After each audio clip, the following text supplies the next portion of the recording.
Lawmakers in Minnesota are considering a bill to put a constitutional ban on same-sex marriage on the ballot. If the Republican-controlled Senate and Republican-controlled House approve identical language, the measure would bypass Minnesota's Democratic governor, and the issue would be put on the November 2012 presidential ballot. In the past several days, there has been testimony on both sides of the issue. Supporters of the marriage ban have, more often than not, been religious leaders or have used religious arguments to make their points. Testifying earlier this week, Bishop Bob Battle of the Berean Church of God Berean Church of God in Christ in St. Paul, Minnesota, told a State House committee, God gave marriage as a gift to Adam and Eve. His party outnumbered 7-10 on the House committee that passed the bill. Democrat Steve Simon gave an eloquent rewrite to the theological basis of the debate before the vote.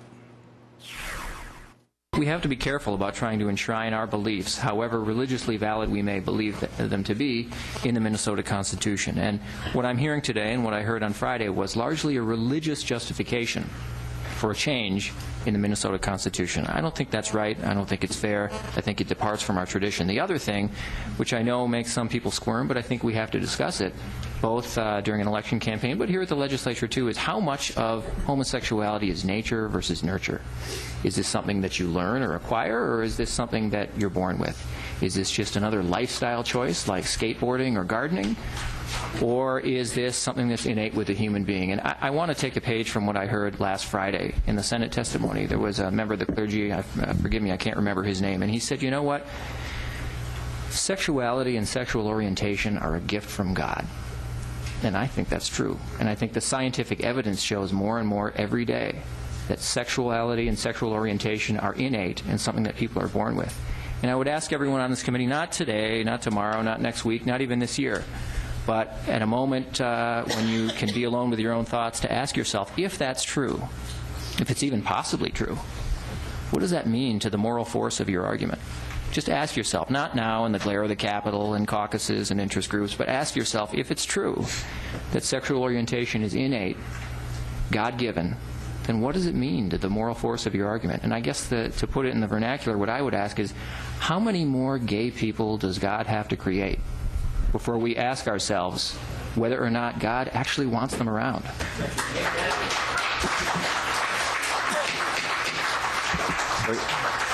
And please keep applause to yourselves. How many gay people does God have to create before we ask ourselves whether the living of their lives the way they wish, as long as they don't harm others, is a godly and holy and happy and glorious thing? I've answered that for myself. I don't think everyone's answered that for themselves necessarily in this room. But I'm comfortable with a society and a tradition that bends towards justice and fairness and wholeness and openness and compassion. And I do think, as others have said before me more eloquently, that that's where the arc of history is bending as well. And I truly believe that in a generation, maybe not even a generation, but certainly many generations from now, if we pass this, if we put it on the ballot, if this becomes part of our Constitution, history will judge us all very, very harshly. And I think that the people who vote for this today and in the future will, although their children and grandchildren can and should be very proud of them for their service to the state of Minnesota, will on this issue not be so proud. And there may even be some justifiable shame there as well. And I think that's something that we all have to think about and justify in our own consciousness. So I strongly urge a no vote.